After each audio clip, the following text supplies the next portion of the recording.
Hello everyone. Today we are going to discuss about the biasing circuits.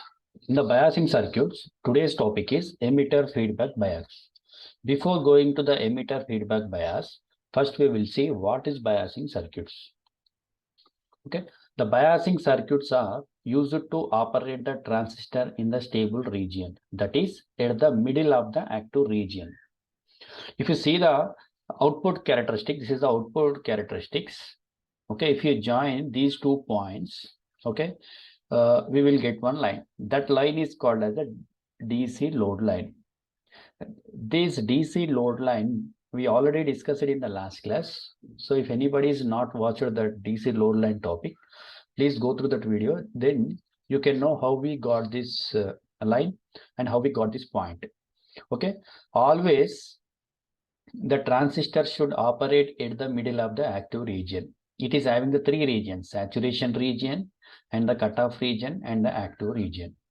So always the transistor should operate at the middle of the active region. This Q point is called as the operating point. It should always operate at the middle of the active region. But because of some reasons, this operating point is shifting upwards or downwards. Okay, so in the need of biasing, we have seen why this operating point is shifting upwards or downwards. Okay, if this operating point is shifting upwards, then this operating point is deviating from the middle. Then we can say that transistor will be in the unstable position. To make it stable, we are using this biasing circuits. Now let's discuss about what are the biasing circuits we are having. In the previous class, we discussed about the fixed bias. Today, we are going to discuss about the emitter feedback bias. So here, these are the types of fixed bias we already discussed in the last class. This is the emitter feedback bias. We are going to discuss about the emitter feedback bias today. And the remaining biasing circuits are collector to emitter feedback bias, and the self bias are the voltage divider bias. This is about the biasing circuits. Okay, now if you see the emitter feedback bias circuit diagram, this is the emitter feedback bias circuit diagram. This diagram is same as fixed bias only, but here we will add one extra resistor, that is emitter resistance, RE, because it is an emitter feedback bias. Now if you see here, we are taking the NPN transistor. Here in NPN transistor, emitter current direction is outside. If the emitter current direction is outside, remaining currents, that is the base current and the collector current, both are inside here. Here the voltage between base and emitter, here it is a positive terminal, negative terminal, it is a positive terminal, and it is a negative terminal. Okay, this is a circuit diagram of the emitter feedback bias. Now let's see the what is emitter feedback bias. Emitter feedback bias circuit is used to get the good stability, that is, and operate the transistor at the middle of the active region or middle of the DC load line. The purpose of the emitter feedback bias is also same as all the biasing circuits, that is to operate the transistor at the middle of the active region or at the middle of the DC load line. Now let's see what are the parameters we are having in the circuits. If you see the parameters here, RB is called as the base resistance, that is connected to the base terminal. Next, IB is called as the base current, okay, the current passing through the base terminal. Next, RC is called as the collector resistance, and the IC is called as the current passing through the collector terminal. Okay, now here if you see the emitter terminal here, RE is called as the emitter resistance, and VCE is the voltage between the collector to the emitter terminal. VB is the voltage between the base and the emitter terminal. Okay, now these are all the parameters, and the VCC is called as the biasing voltage, and here IE is called as emitter resistance. Here IE is the emitter resistance. This is about the circuit diagram. Now let's apply KVL at input side. See here, this left side is called as the input side, and this right side is called as the output side. Okay, it is the input side. This right side is called as the output side. Now let's apply KVL at the input side. If we apply KVL at the input side, we will get here this base current, this is the base current, and it is the collector current, and it is the emitter current. Okay, in this, the current is flowing in this direction. Let's write the KVL at the input side here, VCC. It is VCC, and here plus 2 minus VBE, plus 2 minus VBE is equal to, there are two voltage drops here. Now first we will write IB into RB, IB into RB plus this voltage drop is IE into RE,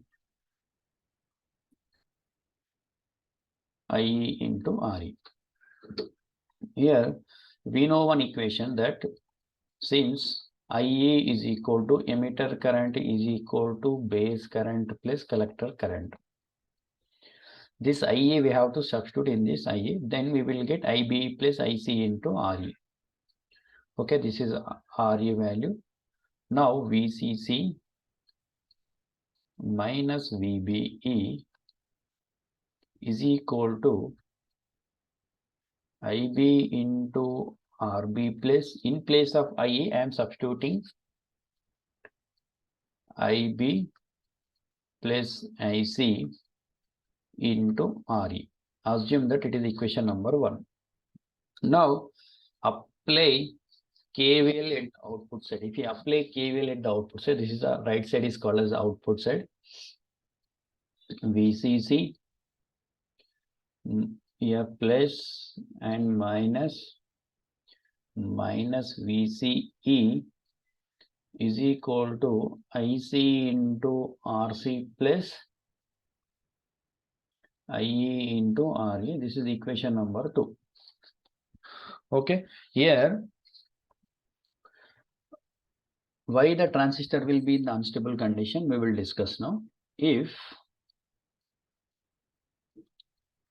suppose if we increase the biasing voltage, the transistor will get heated, and because of this reason the junction temperature will be increases. If the junction temperature increases, what will happen? The reverse saturation current increases. If the reverse saturation current increases, what will happen? And the output current, that is IC, will be increases. Okay, how these are affecting, that we already discussed in the need of biasing. Okay, with equation we clearly explain. If anybody is not watched that what is the need of biasing, please go through that video, then you will know exactly why these are increasing. If the biasing voltage increases, temperature increases. If the temperature increases, reverse saturation current increases. If the reverse saturation current increases, collector current increases. If the collector current increases, what will happen? The operating point Q, that is VCE comma IC. VC comma IC is increases. Increases means what? It is deviating from the middle of the active region. If it is deviating from the middle of the active region, then we can say that the transistor will be in the unstable position. Okay, as this point is deviating from the middle of the active region, then we can say that transistor will be in the unstable position. Because of this reason, transistor will be in the unstable condition. So to stable that operating point, we are using this emitter feedback bias. Now let's see whether this emitter feedback bias is suitable or not to stable the operating point. We'll see. For that, we have to apply the stability factor for the emitter feedback bias. So from equation number 1, from equation 1, we got that equation is VCC minus VBE is equal to IB into RB plus IB plus IC into RE. From this equation, just separate IB here. If we separate IB, we will get VCC minus VBE minus IC into RE divided by RB plus RE. RB plus RE. So here from this separate voltage term and the current terms here.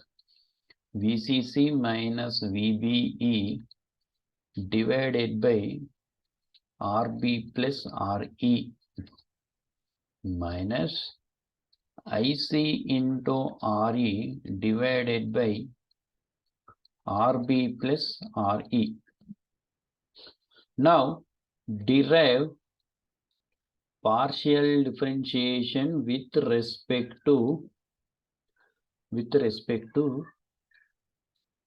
IC. Now partial differentiation with respect to IC. We will get dou IB by dou IC is equal to, here this term will become 0 as it is a voltage term. Here we are deriving with respect to IC, that's why it is 0, minus here IC will become 1, so finally we will get RE divided by RB plus RE. So this we can write that dou IB by dou IC is equal to minus RE divided by RB plus RE. Okay, we know that. Thus always remember, in all the biasing circuits we have to derive the equation for dou IB by dou AC. We have to finally we should get the dou IB by dou AC, because the stability factor formula we know that is S is equal to 1 plus beta divided by 1 minus beta into dou IB by dou IC. Dou IB by dou IC. So this stability factor, in the stability factor formula we have dou IB by dou IC term is there. That's why we have to derive this equation finally in terms of dou IB by dou AC. We have to write the dou IB by dou AC left side, and whatever the right side term we are getting, that we have to substitute here. Now I am substituting dou IB by dou AC in the stability factor equation. We will get S is equal to 1 plus beta divided by 1 minus beta into minus of RE divided by RB plus RE. Okay, here we will get 1 plus beta divided by, here minus of minus plus, minus into minus plus we will get, and 1 plus beta into RE divided by RB plus RE. Now if we take the LCM, we will get S is equal to RB plus RE into 1 plus beta divided by, here RB plus RE plus beta into RE. Here RE is common in the denominator. So now take the common here. Just I am simplifying. I am taking the LCM. Just it is a simplification, not more than that. RB plus RE into 1 plus beta. Here RE is common. If we take RE is common, we will get 1 plus beta plus RB. Here we know we have one condition, that base resistance is always less than RE into 1 plus beta. So from this we can say that this base resistance is negligible. So that's why here if we write that remaining term here, S is equal to RB by RE into 1 plus beta. Okay, here in the numerator also we have to this neglect this RB term. In the numerator, I forgot here. In the numerator also we have to neglect this RB term. So RE into 1 plus beta divided by RE into 1 plus beta. Okay, as it is our base resistance is very small, that's why we are neglecting. Here RB get cancelled. So finally we are getting S is equal to 1. From this we can say that this by using this emitter feedback bias, we are getting stability factor S is equal to 1. Then the transistor will become stable. Because of this stable condition, the transistor operates at the middle of the active region. So compared to the fixed bias, the emitter feedback bias stability is improved. That is, we are getting S is equal to 1. So this is a suitable biasing circuit to maintain the stable condition. This is about the emitter feedback bias. In the next class, we will discuss about the collector to emitter feedback bias.